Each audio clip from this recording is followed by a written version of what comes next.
हवामान विभागाने सांगितल्यानुसार हिंगोली जिल्ह्यात मध्यरात्रीपासून मुसळधार पावसाला सुरुवात झाली आहे आणि त्या पावसामुळे हिंगोली जिल्ह्यातील अनेक गावामध्ये जे आहे ते पाणी घुसलेलं आहे।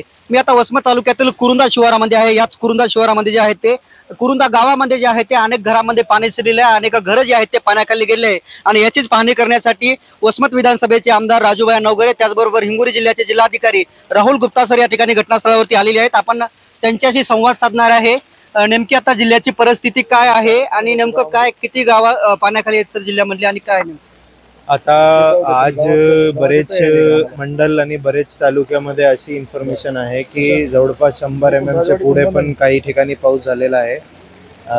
हट्टा, आपल्या कुरुंदा, आपल्या डोंगरकडा आणि चोंडी असे बरेच आपले मंडल आहे ज्याच्यामध्ये अशी पाण्याची पाऊस खूप जास्त पडलेला आहे।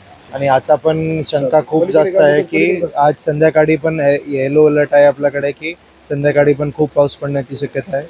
मग आपल्या चॅनलच्या माध्यमातून सर्वांना हेच सांगू इच्छितो की आपली काळजी घ्यावा। आपण कुठले महत्त्वपूर्ण काम नसेल मग घराच्या बाहेर पडू नये।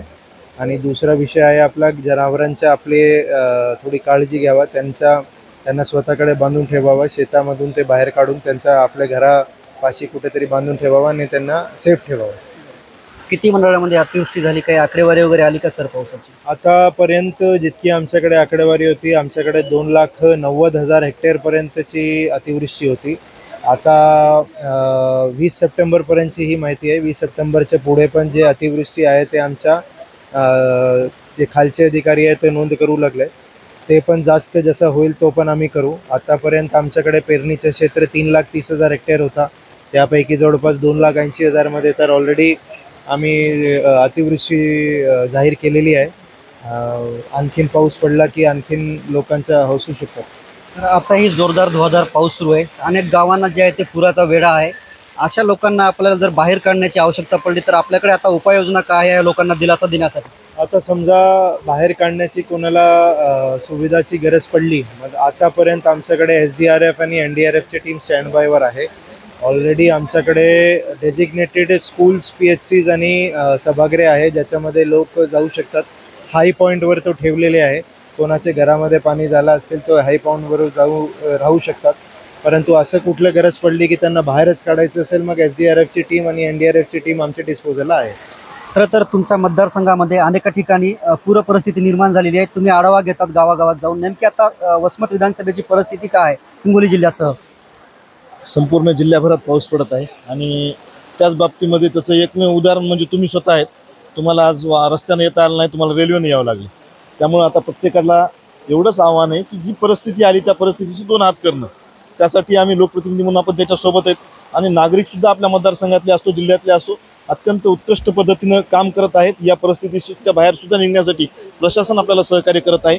फक्त एवढंच विषय आहे की ज्या विद्यार्थ्यांना यांना त्या पुलावरून येता येत नव्हतं, ते पुलं काही वाहून गेलेत। त्या संदर्भामध्ये आपल्या सरकारकडून आणि प्रशासनानं सुद्धा दखल घेतलेली, कलेक्टर साहेबांनी लगेचच्या लगेच ते पुलंसुद्धा मंजूर केलेली आहेत। काही गावाचा रस्त्याच्या बाबतीमध्ये प्रश्न तयार झाला नाही, ते सुद्धा आपल्याला करता येतील। पण आजच्या परिस्थितीमध्ये जीवितहानी होऊ नये यासाठी आपल्याला प्रयत्न करायचे। खरं तर आता जिल्हाधिकारी सरांनी सांगितले की आपल्याकडे NDRFची टीम रेडी आहे।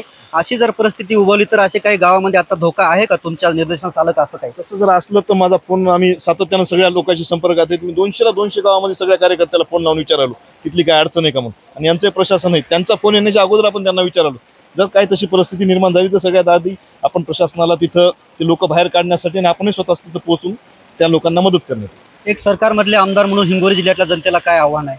मी सरकारमधला आमदार म्हणण्यापेक्षा जनतेचा आमदार आहे। या लोकांनी मला सातत्यानं 2 वेळेस निवडून देण्याची संधी दिलेली आहे आणि समाजासाठी आपण काहीतरी करायचं हे ध्येय ठेवून आपण चालतो। त्याच्यामुळं सरकारमध्ये असो नसो पूर परिस्थितीवर काय पूर परिस्थितीच्या बाबतीमध्ये आव्हान एवढंच करता येईल की बाबा मी सरकारकडे मागणी करणार आहे की सरसकट आपण कर्जमाफी करावी सगळ्यात मोठं म्हणजे, आणि दुसरं म्हणजे सगळ्या लोकांना मदत मिळाली पाहिजे। मदत ही तुटपुंजीच मिळणार, मदत ही चांगल्या पद्धतीने जरी मिळाली कारण उत्पन्न आपलं एकरी जास्त प्रमाण होणार आहे। दातं करून पोट कोणाचंच भरत नाही, सरकारची मदत आम्हाला कोणालाही पुरी होत नाही। पण निसर्ग शेतकऱ्याला दरवर्षी निसर्ग कोपतोय तरी सुद्धा आमचा शेतकरी याच्यातून बाहेर येण्यासाठी प्रयत्न करतो। शेतकरी असतील, शेतमजूर असतील, त्यांच्यावर ही वाईट वेळ आलेली, पण या वाईट वेळेचा सामना सुद्धा आपल्याला करावा लागेल। आणि मी सरकारकडे या डिसेंबरच्या अधिवेशनामध्ये आसन किंवा सातत्यानं मागणी करणार आहे की कर्जमाफी झाली पाहिजे आणि शेतकऱ्यांना त्यांच्या जीवनामध्ये 4 दिवस सुखाचे येण्यासाठी सुद्धा सरकारनं तिथं प्रयत्न केली पाहिजे, यासाठी आपण प्रयत्न करू. खरं तर हिंगोलीचे जिल्हाधिकारी असतील, त्याचबरोबर वसमत विधानसभेचे आमदार असतील, ग्राउंडवर आहेत आणि नागरिकांनी कुणीही घाबरून जाऊ नये. कुठली जरी परिस्थिती निर्माण झाली तर आपल्याकडे यंत्रणा सज्ज असल्याचं जिल्हाधिकारी राहुल गुप्ता यांनी सांगितलं आहे. कॅमेरामॅन ज्ञानेश्वर वानखेडेसह मी रमेश चेंडके, TV9 मराठी, कुरुंदा, हिंगोली.